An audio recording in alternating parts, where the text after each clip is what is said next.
বদিউল আলম মজুমদার ভাই ফোন দিয়েছিলেন, তো কইলেন যে নির্বাচন কমিশন নির্বাচন ব্যবস্থা সংস্কার নিয়ে আপনার কোনো সাজেশন আছে কিনা। আমি কইলাম বদিউল ভাই সব সমস্যার সৃজনশীল সমাধান আছে, তবে আপনি ইমপ্লিমেন্ট করতে পারবেন কিনা জানি না, তবে শুধু আপনার সাথে কেন শেয়ার করব, সবার সাথে শেয়ার করি। তো আসেন আগে সমস্যাগুলো দেখি, আর দেখি আমার out of the box idea দিয়ে একসাথে কতগুলো প্রবলেম সলভ করা যায়। আমি প্রথমে বলে রাখি যে তত্ত্বাবধায়ক সরকার কনসেপ্ট এটা লং টার্মে ফাংশন করবে না, এটা করেনি, ইতিহাস সাক্ষী। মাত্র 3 টার্ম কাজ করেছে, এটা তারপরে ভেঙে গেল 2006 সালে। হাঙ্গারের পলিটিক্যাল পার্টিগুলা কোনো কমিটমেন্ট রাখে না, চেয়ারে বসলে একবারে ওইটারে জমিদারি বলে মনে করে। তো কোন কোন সমস্যার সমাধান আমার এই out of the box idea দিয়া সম্ভব, আসেন সেটা দেখি। 1 নম্বরে হইতেছে রাজনৈতিক দলগুলো দ্রুত নির্বাচন চায়, এই সমস্যার সমাধান দেওয়া সম্ভব। 2 নাম্বার, রাজনৈতিক দলগুলো বলে প্রফেসর ইউনূসের সরকারের ম্যান্ডেট নাই, এটারও সমাধান দেওয়া সম্ভব। 3 নাম্বার, তত্ত্বাবধায়ক সরকার ছাড়া সুষ্ঠু নির্বাচন করার যে সমস্যা সেটারও সমাধান সম্ভব। 4 নাম্বার, ধ্বজভঙ্গ উপদেষ্টা পরিষদ এটাও রিস্ট্রাকচার করা সম্ভব। 5 নাম্বার, নির্বাচনে ব্যাপক কারচুপি, ভোট কেনা বেচা, এই সমস্ত সমস্যা সমাধান সম্ভব। এইগুলো একসাথে সমাধান হয়ে যাবে। আইডিয়াটা শুনে আউলাই যায় না, আগেই বাতিল বা খারিজ করে দিয়েন না, এই সিস্টেমে ফজিলত আছে অনেক। কিভাবে হবে কাজটা আসেন দেখি। নির্বাচন এখনই শুরু হবে, মানে ধরেন 2-3 মাসের মধ্যে। সব আসনে না, মাত্র 10টা আসনে। যারা জিতে আসবে তাদের 2 জনকে উপদেষ্টা বানানো হবে, 1 জনকে স্পিকার বানানো হবে, তারাই সংসদ অধিবেশন করবে। তাদের কার্যকাল হবে 5 বছর। আবার 2 মাস পর আবার 10 জন নির্বাচিত হয়ে আসবে, তাদেরও কার্যকাল হবে 5 বছর। দরকারে নতুন স্পিকার নির্বাচিত হবে 20 জনের সংসদে, আর আরো 2 জন উপদেষ্টা যুক্ত হবে উপদেষ্টা পরিষদে। এইভাবে 2 মাস পর পর 10 জন করে এমপি ইলেকশন হবে। এমপিরা কিছু স্থানীয় কাজে যুক্ত হবেন, সচিবালয় সরকারি দপ্তরে ওভারসাইট করবেন, অধ্যাদেশগুলো যেগুলো করতেছে সেগুলো ভেটিং করবেন, তর্ক বিতর্ক করবেন, কোনো আইন প্রণয়ন করবেন না যতদিন না সংসদ পূর্ণাঙ্গ হয় বা কমপক্ষে 150টা আসন পূর্ণ হয়। এইভাবে প্রত্যেক 2 মাস পর পর উল্টা দিকে 5 বছর পর যাইয়া 2 মাস পর পর 10টা করে আসন খালি হবে, ফাঁকা হবে, সেই আসনে নির্বাচন হবে, তাই না? 5 বছর পরে এতে সুবিধা কি হবে?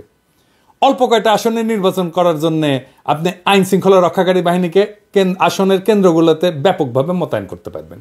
ভোট কেন্দ্র দখল করা অসম্ভব হয়ে যাবে। নির্বাচনী পর্যবেক্ষণ খুবই ভালোভাবে করতে পারবেন, অনেক পর্যবেক্ষক দিতে পারবেন। পুরা নির্বাচন কমিশন মাত্র 10টা আসনের জন্য পূর্ণভাবে নিবেদিত থাকতে পারবে। কম লোক দিয়ে বেশি কাজ করা যাবে।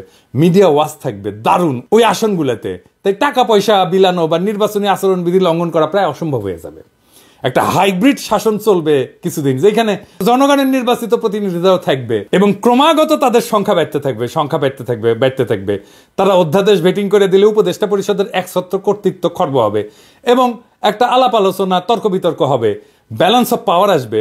অন্তর্বর্তীকালীন সরকার ধীরে ধীরে নির্বাচিত প্রতিনিধি দিয়ে প্রতিস্থাপিত হবে।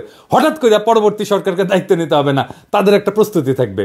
দ্রুত নির্বাচন দিতে হবে, এটা শুনতে হবে না প্রফেসর ইউনূসকে, নির্বাচনের মধ্যেই শুরু হয়ে যাবে। এই সরকারের ম্যান্ডেট নাই, এই অভিযোগে শুনতে হবে না। গ্র্যাজুয়াল ইলেকশনের জন্য সরকারি দলের উপর একটা চাপ থাকবে যে মেয়াদ পূর্ণ হওয়ার আগেই সরকার পাল্টে যেতে পারে। জনগণ নির্বাচনে মাত্র 10টা সিটের সরকারি দলকে হারাই দিয়া সরকারি দলকে বার্তা দিতে পারে যে তাদের শাসন অজনপ্রিয় হয়ে গেছে, তাদের 5 বছর পর্যন্ত অপেক্ষা করতে হবে না রায় দেওয়ার জন্য। সরকার 2.5 বছরে বদলে ফেলা সম্ভব। আপনারা দেখবেন সাধারণত সরকার গঠনের প্রথম 4টা বছর এর তুলনায় শেষ বছরের চিত্র কিন্তু ভিন্ন হয়। কিছুটা সংযত হইয়া শেষ বছরটা সরকার, সরকারি দল, নেতাকর্মী অনেকটাই জনবান্ধব হওয়ার চেষ্টা করে। কারণ একটাই, যে সে তার ইমেজের যে ক্ষতি হয়েছে সেটা সরকারের শেষ বছরে ভালো করতে চায়। কারণ সামনে নির্বাচনের খাড়া যদি সব সময় ঝুলায় রাখা যায় তাহলে এটা কত ভালো হবে ভেবে দেখেন। সবসময় জনগণের ভোটের চাবুকের মুখে থাকবে সরকার। ভবিষ্যতে যখন এই নির্বাচন পদ্ধতি নিয়মিত অনুসরণ করা হবে তখন কিছুদিন পর পরে সরকারের গৃহীত কর্মসূচি জনমত যাচাইয়ের সুযোগ থাকতেছে। প্রতিনিয়ত সরকারকে জনগণের কাছে যাইতে হচ্ছে বলে সরকার জনকল্যাণমুখী হওয়ার ক্ষেত্রে সচেষ্ট থাকবে। এইবার 300 আসনে নির্বাচন সম্পন্ন হয়ে গেলে, সকল আসন পূর্ণ হলে সংসদ প্রধানমন্ত্রী নির্বাচিত করবে আর প্রফেসর ইউনূসকে প্রেসিডেন্ট নির্বাচিত করবে। পাওয়ার ট্রানজিশনটা গ্র্যাজুয়াল হবে, অ্যাব্রাপ্টলি বিদায় নিতে, হঠাৎ করে বিদায় নিতে হবে না। সব অন্তর্বর্তীকালীন সরকারের এক্সিট প্ল্যান নিয়ে দুর্ভাবনা থাকে, কিভাবে তারা শাসনটা শেষ করবে সেই দুর্ভাবনা এখন আর থাকলো না। এক্সিট এর মধ্যে দিয়ে পরিকল্পিত হয়ে থাকলো। একসাথে কতগুলো সমস্যার সমাধান হলো দেখেন। এখন এই 10টা আসন কিভাবে নির্বাচন করা হবে সেটা দৈব চয়নের মাধ্যমে হইতে পারে। এই ধরনের নির্বাচনী ব্যবস্থা কি কোথাও আছে? হ্যাঁ, না, নাই। আপনি সারাক্ষণ শুনবেন out of the box idea, out of the box idea, বের করো বের করো, কিন্তু যখন সত্যি সত্যি out of the box idea নিয়ে আসবেন, সৃজনশীল সমাধান নিয়ে আসবেন, দেখবেন গা মুচড়ামুচড়ি করিচ্ছে সবাই। সরকারকে ঘন ঘন জনগণের মুখোমুখি দাঁড় করাইতে পারলে অনেক সমস্যার সমাধান হয়ে যায়। আর নির্বাচনই কেবল সরকারকে জনগণের মুখোমুখি দাঁড় করাইতে পারে। আমাদের দেশে আমেরিকার প্রতিনিধি সভার মতো প্রতি বছর পুরা সংসদ নির্বাচন করা সম্ভব না, এবং তো বাস্তবসম্মতও না। তবে প্রত্যেক বছরই সরকার এবং রাজনৈতিক দলকে জনগণের কাছে নিয়ে যাওয়ার পথ খুঁজে বের করতে হবে। এইটা একটা পথ হইতে পারে। ভোটারের মুখোমুখি করতে হবে সরকারকে, এবং তা সম্ভব হইলে সঠিক পথে এগাচ্ছে কিনা বার্তা পেয়ে যাবে সরকার।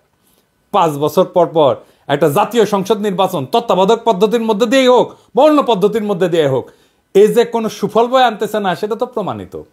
খুঁজতে হবে নতুন বিকল্প নির্বাচন পদ্ধতি, নতুন সরকার পদ্ধতি, যা প্রতিনিয়ত সরকারকে জনগণের মুখোমুখি দাঁড় করাবে। আপনাদের কি মনে হয় এই মডেল অনেক সমস্যার সমাধান করে দেবে না?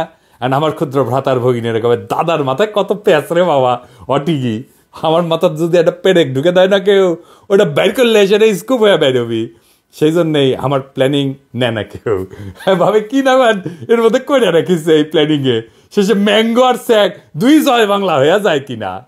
তাই আমার কাজ প্ল্যান দেওয়া, দিলাম, ভাইবা দেখেন, ক্ষতি তো নাই। জুলাই আগস্ট বিপ্লব নতুন নতুন সম্ভাবনার দুয়ার খুলিছে। সেই দুয়ার দিয়ে আলো আসবে, সেই আলোতে শত ফুল ফুটবে, শত মত বিকশিত হবে। এইভাবেই দেশ আগায় যাবে। নতুন দেশের পথে আমরা অল্প অল্প করে আগাইতে থাকবো। আজকে আমরা আরেকটা সৃজনশীল প্রস্তাব নিয়ে আলাপ করব। এটা আমলাতন্ত্র, এটা সংস্কার নিয়ে আলাপ। রাজনীতির কাছে জিম্মি ছিল আমলাতন্ত্র। শ্বেতপত্র কমিটির সঙ্গে বৈঠকে বললেন আমলারা। শুনে খুশি হইলাম, হ্যাঁ বুঝলাম, কিন্তু সলিউশন কি? এই যে জিম্মি থাকা, এটা তো আবার হবে না, সেটার উপায়টা কি? আমি সেই চ্যাংরাকাল থেকে শুনে আসতেছি পলিটিসাইজেশন অফ ব্যুরোক্রেসি। কঠিন ইংরেজি কথা, মানে ইংরেজি যেহেতু কইছে সে তো ঠিকই কইছে, তাই না? মানে আমলাতন্ত্রের রাজনীতিকরণ। আমলাতন্ত্র মানে এই যে এখানে সেক্রেটারি আছে, তারপরে এইখানে প্রশাসন আছে, এই যে ইউএনও আছে, ডিসি আছে, এই সব কিছু মিলে এটা হইতেছে আমলাতন্ত্র। সেই চ্যাংরাকাল থেকে শুনে আসতেছি এই আমলাতন্ত্রের রাজনীতিকরণ হয়েছে। কিন্তু চ্যাংরা থেকে বুড়া হইলাম, সমস্যা তাই থাকলো। আমলারা যখন ঠাপ খায় তখন বলে রাজনৈতিক চাপ, পুলিশ যখন ঠাপ খায় তখন বলে রাজনৈতিক চাপ। মানে চাপ সবার জন্য উপকারী বিষয়, সব দায় চাপের উপরে চাপে দেয়, দেয়া বিন্দাস হইয়া বসে থাকে। আজকের আলাপ কেমনে এই চাপ থেকে মুক্ত হইতে পারবে আমলাতন্ত্র, ব্যুরোক্রেসি। হাঙ্গের ব্যুরোক্রেটরা, আমলারা এটা এনে শুনেন আর কি। এই যে সেক্রেটারি, এই যে সচিব, উপসচিব, যুগ্ম সচিব, সহকারী সচিব, ডিসি, তারপরে ইউএনও ইত্যাদি ইত্যাদি, এরা শুনেন একটু। আসেন আল্লাহর নামে শুরু করি। আলাপে ঢোকার আগে 2টা বিষয় জানতে হবে। সেক্রেটারি কাকে বলে, কোথায় থেকে শব্দের উৎপত্তি, আর সচিবালয়ের কাজ কি ধরনের। প্রথমে বুঝি সচিব বলতে আমরা কি বুঝবো। সেক্রেটারি, যার বাংলা করেছি আমরা সচিব, শব্দটা ল্যাটিন। সেক্রেটারি শব্দটা ল্যাটিন শব্দ সেক্রেটারিয়াস থেকে আসিছে, যার অর্থ গোপনীয়তা রক্ষাকারী ব্যক্তি। শব্দটার মূল ধারণা গোপনীয় বিষয়, গোপন গোপন, বুঝাও, যা গোপন তথ্যের সাথে সম্পর্কিত। এই গোপন তথ্যের সাথে সংযুক্ত কাউরে যদি নিযুক্ত করা হয় তারে কয় সেক্রেটারি। সেক্রেটাম এই শব্দটা ল্যাটিন ভাষায় গোপনীয়তা, হ্যাঁ বুঝাও। তো সেক্রেটারিয়াস, তো সেক্রেটারিয়াস মানে এমন একজন ব্যক্তি যিনি গোপন বিষয় গোপনই রাখতে পারেন, কিছু কথা থাক না গোপন। মধ্যযুগে তো ল্যাটিন থেকে ফরাসি ভাষায় এটা এসেছিল, বুঝাও। আইসে এটা হয়ে গেল সেক্রেটারি, বুঝাও। 1400 থেকে 1500 শতাব্দীতে ইংরেজি ভাষায় এক সেক্রেটারিটা আইসা হইল সেক্রেটারি। তো প্রথম এই সেক্রেটারি বলতে বোঝানো হইতো এমন একজন ব্যক্তিকে যিনি শাসক, রাজা বা প্রভাবশালী ব্যক্তির ব্যক্তিগত সহকারী হিসেবে কাজ করতেন এবং তাদের ব্যক্তিগত তথ্য গোপনে রাখতেন, বুঝাও। কিছু কথা থাক না গোপন। তো মধ্যযুগের রাজকীয় সেক্রেটারিরা, সচিবেরা কি কাজ করতেন? গুরুত্বপূর্ণ চিঠি লিখতেন, কূটনৈতিক বার্তা আদান প্রদান করতেন এবং গোপন তথ্য সংরক্ষণ করতেন। কিছু কথা থাক না গোপন। তাই সচিবের প্রাথমিক কাজ ছিল গোপন তথ্যের রক্ষণাবেক্ষণ। তার সেক্রেটারি শব্দের সাথে এটার মূল ধারণার সাথে এই গোপনীয়তার বিষয়টা করলে এখনো অন্তর্ভুক্ত আছে, বুঝছাও? তো তাইলে কোনোভাবে এই সচিবদের সেক্রেটারিদের পাবলিক লাইফে আসা উচিত, জনগণের মধ্যে এসে মাখামাখি করা উচিত, তার কি পলিটিক্যাল অ্যাফেয়ার্সে যুক্ত হওয়া উচিত, রাজনৈতিক কাজে যুক্ত হওয়া উচিত। কিন্তু হইয়া যাচ্ছে তো, তাই না?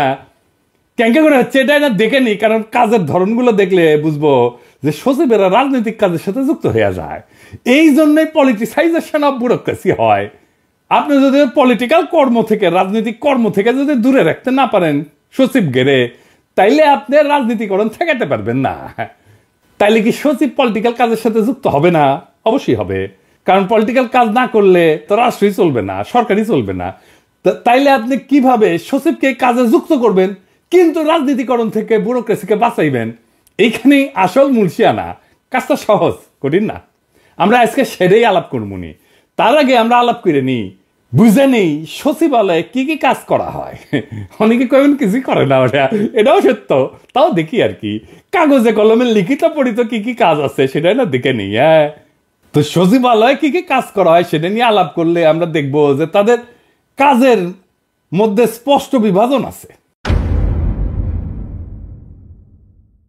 সচিবালয়ের কাজগুলোকে দুই ভাগে ভাগ করা যায়। এটা হইতেছে রাজনৈতিক কাজ, পলিটিক্যাল কাজ, আর এটা হইতেছে রেগুলার প্রশাসনিক কাজ। তেমন কইতে পারেন যে রাজনৈতিক কাজগুলো কি কি? রাজনৈতিক কাজগুলো মূলত মন্ত্রী তার নেতৃত্বে পরিচালিত হয় এবং নীতি নির্ধারণী দিক নির্দেশনা কার্যক্রমের সাথে সম্পর্কিত। যেমন ধরেন নতুন আইন বা নীতিমালা প্রণয়ন, এটা পলিটিক্যাল কাজ। পলিটিক্যাল ডিসিশন, যেমন ধরেন নতুন বিশেষ প্রকল্প বা কর্মসূচি অনুমোদন, এটা পলিটিক্যাল কাজ। তারপরে ধরেন অর্থনৈতিক পরিকল্পনা, যেমন ধরেন বাজেট প্রণয়ন করা, উন্নয়ন প্রকল্পে অগ্রাধিকার দেওয়া, এইগুলো পলিটিক্যাল কাজ। তারপরে ধরেন উচ্চ পর্যায়ের আলোচনা, জাতীয় এবং আন্তর্জাতিক বিষয় নিয়ে আলোচনা এবং চুক্তি, এটা পলিটিক্যাল কাজ।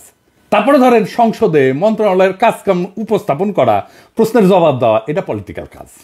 তারপরে ধরেন সরকারি কর্মকর্তাদের জন্য কৌশলগত দিক নির্দেশনা দেওয়া, স্ট্র্যাটেজিক দিক নির্দেশনা দেওয়া, এটা পলিটিক্যাল কাজ।